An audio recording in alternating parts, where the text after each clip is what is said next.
It's no question that the America First initiative has been met with an America Last consumer sentiment abroad. I was planning a trip to Las Vegas. We've canceled that. Never want to see.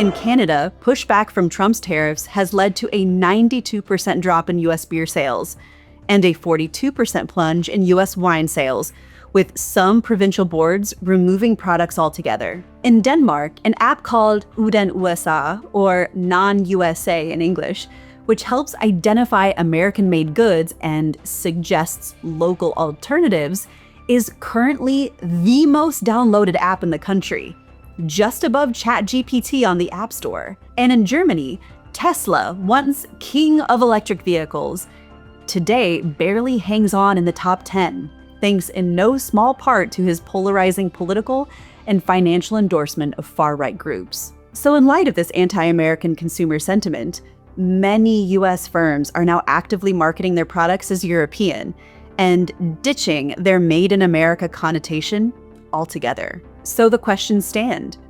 Can Europe really decouple from US products? Will branding attempts to de-Americanify work? And is the damage to Made in America repairable or irreversibly broken? Well, let's take a look.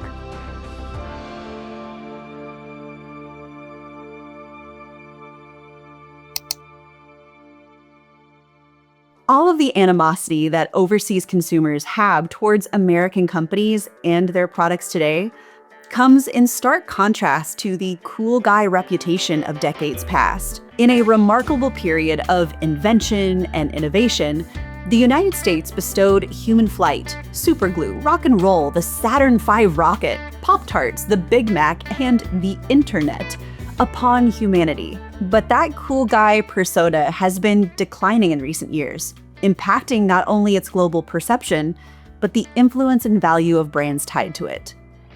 So what happened? Well, sure, it certainly sounds hyperbolic, but the United States is finding itself in the midst of a bad branding issue. And hold on a second. This isn't sponsored. I just genuinely love this book. Yuval Harari, the author of this book, Sapiens, proposes something simple but quite wise. The world doesn't run on facts. It runs on stories. What is money, after all, but a socially constructed fictional value? And the same goes with countries to some degree. By utilizing a shared story, myth, and cultural symbols to create a cohesive national identity, countries are able to foster solidarity among people who might never meet one another, and guide how citizens interpret the past, behave in the present, and envision the future. And those stories we tell become the brands we live. Now, to some degree, America's story has always been its brand. The land of opportunity, the home of the brave, and the place of plenty, where anyone from anywhere can make something of themselves. That's the story we have sold to millions of people on everything from immigration to enterprise. And for a really long time, it worked. And brands, quite literally, capitalized on the fact that they were American, or at least headquartered there. Fashion brands from Ralph Lauren to Levi's, car makers like Ford or Dodge, and a slew of other consumer goods that made American truly bankable. But lately, I've been confronted with the fact that I don't think that might be the case any longer. Listen, I'm not exaggerating here. 9 times out of 10, when someone I meet here in Germany learns that I'm from the United States, I hear some iteration of the same story. Someone who dreamt of moving to the United States, studying there, working there, but now genuinely no longer has any interest of going there. They say something to the effect of, like, why would I go somewhere where it seems like I'm not wanted? And now, they aren't angry about it, it's just disappointed. Like learning that your favorite superhero is just a middle-aged man in spandex tights.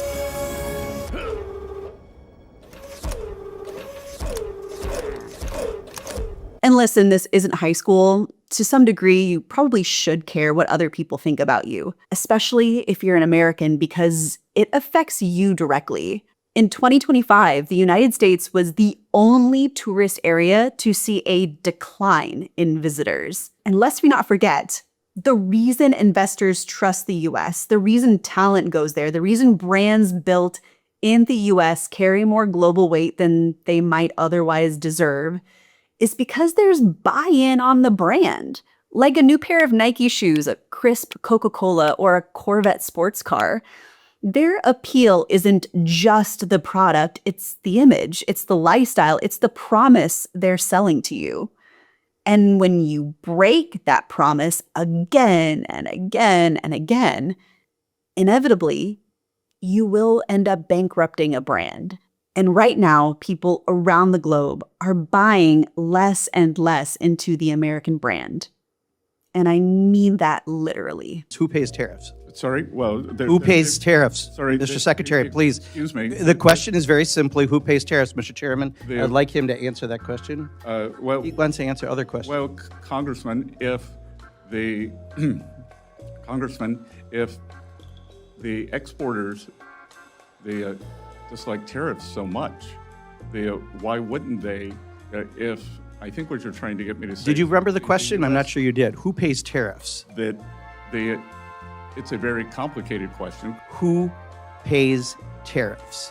Sir, the history would show that it is a complicated mix of who pays the tariffs over various times. Historical evidence and recent studies show that tariffs are taxes that raise prices and reduce available quantities of goods and services for U.S. businesses and consumers, resulting in lower income, reduced employment, and lower economic output. In fact, Trump's tariffs have amounted to an average tax increase per U.S. household of $1,000. But perhaps the biggest impact has come in the form of consumer retaliation against American firms, quelling the appetite for made in America goods. In the European Union, which initially had an additional 20% tariff slapped on their exports by the US, locals have tried to upend, sometimes quite literally, American products. Several Facebook groups have been set up since Trump first indicated tariff measures to organize boycotts and campaigns. A Swedish group, meaning Boycott Goods from the US, has over 106,000 members at the time of filming. Another French group, which translates to Boycott USA by French and European, has almost 50,000 members. There also appears to be support for a similar stance in Germany. A research group found that 64% of Germans would prefer to avoid US products if possible.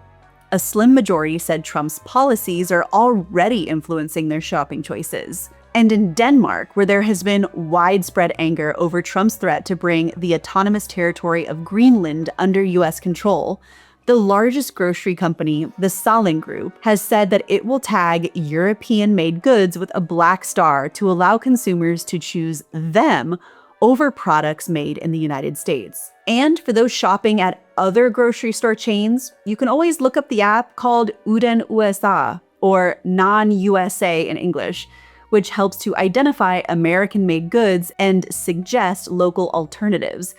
Like I mentioned at the start of the video, it is currently the most downloaded app in the country, just above ChatGPT on the App Store. And of course, this conversation would not be complete without mentioning the most prominent US brand to suffer consumer wrath globally: Tesla. Run by Mr. Elon Musk, Trump's biggest campaign donor and former special government advisor tasked with slashing waste, fraud, and abuse via the Department of Government Efficiency Task Force, the Tesla brand suffered significant PR and financial crisis due to its owner. Here in Germany, Musk has consistently and methodically threatened workers' unions at his Berlin gigafactory and meddled in their national elections, including but not limited to making public appearances at far-right political rallies and using a certain fascist salute at Trump's inauguration, which is banned in Germany for good reason. As one German politician put it, in Elon Musk's world, democracy and workers' rights are obstacles to more profit. So perhaps unsurprisingly, despite once holding the top spot as the most popular electric vehicle in Germany, Tesla sales have since plummeted, barely hanging on to the top 10 with just 3.6% of the market. And in the meantime, the sales of "I bought this before Elon went crazy" stickers have surged on German Amazon and Sticker Depot. But zooming out, a recent survey conducted by the Institute for Retail Research in Cologne revealed that 1 in 3 German consumers refuse to buy US products. A huge part of the cost of products and brand image isn't set by the companies themselves, but instead impacted by the sometimes fickle relationship between economic zones and the trade agreements they establish. But understanding where things stand and getting unbiased, reliable reporting on negotiations is easier said than done. That's why I always use our sponsor, Ground News, because it gives me an easy, data-driven, objective way to read the news. On Ground News, every story comes with a quick visual breakdown of political bias, factuality, and the ownership of sources reporting, all backed by ratings from 3 independent news monitoring organizations. And recent developments on the standoff between the Trump administration and the European Union over tariffs has been an excellent example of how contentious international trade negotiations are not only reported on differently from right versus left news outlets, but also from those in the United States versus those located right here in Europe. For example, after the US Supreme Court struck down many of Trump's tariffs, this recent news story on the threat of 15% global tariffs and the impact on the EU vote was covered by over 180 news outlets around the globe. And I've been using their new comparison feature to see specific differences in left and right reporting between the US and Europe. For this story, a left-leaning outlet in Europe was highly critical of the United States for using tariffs coercively, undermining trade stability, and demanded clear explanations from the American administration before proceeding with the agreement. Conversely, a right-leaning outlet in the United States warns countries to, quote, not play games, and places blame on economic uncertainty on the European Parliament's International Trade Committee. If one side of the political spectrum is ignoring a story, the blind spot feed will let you know so you can make up your own mind about how reliable the reporting is, which is a level of transparency that I very much appreciate when I am sifting through the data and reports on each subject I cover right here on my channel. So go head over to ground.news/Ashton to check it out, or click the link down below in the description of this video. You can subscribe through my link to get 40% off the Vantage subscription, which includes unlimited access to all of their amazing features. Plus, when you subscribe, you are not only supporting me, but you're also supporting an independent platform trying to make the news more transparent. You know, speaking of Germany, funnily enough, the phrase "made in Germany" was originally introduced by Britain's parliament in 1887 to warn consumers about supposedly inferior German goods.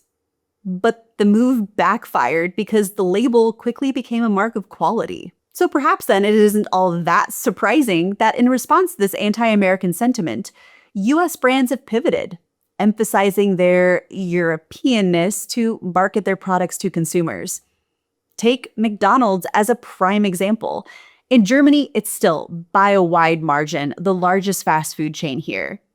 But lately, if you walk into one of their over 1,300 locations, you will find that it's their connection to Germany, not the United States, that they want you to remember. Emphasizing their use of domestic supply chains, their Made in Germany campaign advertises that 60% of its raw materials come from Germany, with pork, beef, eggs, cream, and cucumbers sourced entirely locally. Now, I've actually talked about this in depth before in another video, so if you'd like to check it out, I'll link it up here as well as down below in the description of this video. But it is worth noting that this approach isn't necessarily new for the German market. Take this ad campaign from Coca-Cola as another example. Facing double-digit declines in European sales, the Atlanta-based company recently launched a Made in Germany campaign in Germany, which highlights the names of employees such as Daniel, Heike, Jana, Jesse, and Muhammad. Each is featured under the slogan, "Made by," insert employee name, "Made in Germany." Not all that dissimilar to the campaign launched by Procter & Gamble, who have also softened their American identity here in Europe. As part of their Where Quality is at Home campaign, celebrity TV host Kai Pflaume takes consumers through the company's 10 German plants and R&D centers, exploring what quality means today, how it is seen, felt, and lived. Now, many of you might reasonably counter-argue that regardless of geopolitical context, regardless of what kind of shenanigans the US is up to, it will always be important to stress proximity with customers. After all, it's just simple, smart marketing to remind consumers that these US brands still employ local people and contribute to their local economies. And yes, of course, there is some truth there. And I think time will only tell if this anti-American consumerism is a phase or a real sea change in how people shop and spend. On face value, I love the idea that anyone is choosing to shop local and support local businesses no matter where you live. But the issue remains that, objectively, there is a lot of complexity to these consumer boycotts. Global economies are so intertwined that attempts by consumers to boycott US brands may inadvertently hurt their own local economies. These brands here on the screen might have strong emotional and national ties to their consumers, but they're all American-owned. But even if you do succeed in weeding out American products, if you pay using Visa, MasterCard, or Apple Pay, a percentage of that price will nonetheless be rerouted to the United States. Listen, many European businesses depend on US operating systems and cloud storage. Consumers rely on US-owned social media platforms for communication.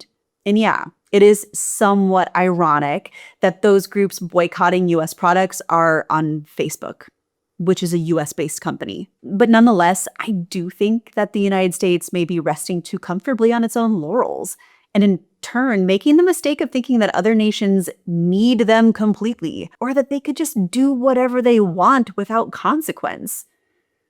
Sure, this may have certainly been true in the past and is still true in some sectors, but the globalized network the US helped to build also built up its neighbors too. It's unacceptable, and I think any further attacks on energy infrastructure in the Middle East is unacceptable. It will have long-term repercussions. Europa und auch Österreich wird sich nicht erpressen lassen. Hopefully this brutal regime will go away as soon as possible, but just bombing Iran will not, in the end, end in a regime change. You know, when you hear Trump, Hegseth, Bannon, Miller, those gaggle of geese, talk about Europe, they often characterize it as weak and ineffective. As Fareed Zakaria put it, too divided to act, too lethargic to decide, and too comfortable to think strategically. But as someone who lives here and has been here during both Trump presidencies, I find Europe's steadfast and measured leadership to be the calm in the storm that the world desperately needs right now. Like them or hate them from a policy standpoint, I think we can almost all agree that the leaders have not been reactionary, nor have they capitulated to the extremely unpredictable and temperamental nature of the US geopolitical and economic policies at the moment. When Trump threatened to take over Greenland, European leaders held their position that the land was not for sale and sent troops to help defend it in case of an unwarranted, unwanted invasion. Even a broken clock is right twice a day. And in this case, Trump was right about one thing. Greenland's security cannot be guaranteed by Denmark alone. Security can only be achieved through structured European cooperation, strength, and solidarity. Europe had leverage, and it used it successfully. So if Greenland was a test, it was the US that failed. Powers have begun using economic integration as weapons. Tariffs as leverage, financial infrastructure as coercion, supply chains as vulnerabilities to be exploited. You cannot live within the lie of mutual benefit through integration when integration becomes the source of your subordination. And I just don't think many Americans fully realize that abroad, most nations now view any kind of agreement with the US as riskier than dealing with a communist regime. From South America to Europe to Africa, economic trade blocs are not de-risking from Beijing, but from Washington. Consider Canada as an excellent example of this. For over 30 years, strategic Canadian economic and diplomatic policy laid with an ever-increasing integration with the United States. In 2024, more than 75% of Canadian exports flowed southwards across the US-Canadian border. Trade agreements between the two nations were mutually beneficial and highly successful. However, the mutual trust and economic prosperity that took literal decades to build and strengthen was effectively dismantled by the chaotic threats and temperamental nature of the current administration. Between the threats of tariffs, reneging on existing trade agreements, and bizarre declarations about making Canada the 51st state, forced lawmakers in Ottawa and the nation as a whole to decouple its relationship with its former friend and look elsewhere for trade security. I think Canada's Foreign Minister Anita Anand put it quite bluntly when she said it's necessary for us to diversify our trading partners and to grow non-US trade by at least 50% over the next 10 years. And that kind of disinvestment in US goods and US companies will hurt the American economy. There's no other way to put it. And this same sentiment is held broadly by Europeans as well. In a new report by the European Council on Foreign Relations, polling from 10 European countries indicated that only 16% see the US as an ally that still shares their interests and values. Now, this data still shows that the majority nonetheless still view the US as a necessary partner. But the image, the branding of the US as a reliable friend is in tatters. And for what exactly?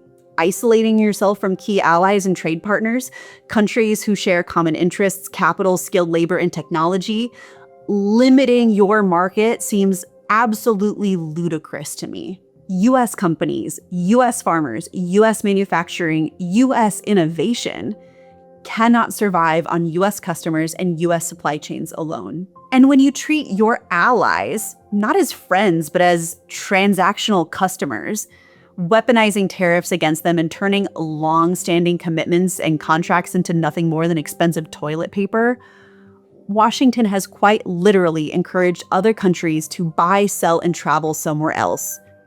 And they are. Australia and the European Union both essentially seeing eye to eye in many ways when it comes to that changing landscape, the disruption of Donald Trump. We're now seeing the war in Iran and the Middle East, the ongoing conflict in Ukraine. There's a lot for both sides to get out of this. 100%, Trudy. That's well said. I think it's the timing is everything, really, isn't it? I mean, I know it's been a decade in the making, but coming at a time of great turbulence and uncertainty internationally, the idea that you're working with a like-minded set of countries. But this is just my opinion on things. I'm sure you all have so many of your own with your own perspectives and your own experiences. So I would really love to hear all of those down below in the comment section, including, by the way, if you are European and happen to be watching this video, have you yourself engaged in some of this anti-American consumerism? Have you begun seeking out other products, or is it something that doesn't really faze you? I think it would be an interesting thought experiment to kind of pull that down below as well. So again, please leave those. I'd love to hear from you. And as always, if you enjoyed what you saw today, be sure to hit that thumbs up button. And for more content from Type Ashton, hit that subscribe button. So I'll see you in the next video. Tschüss!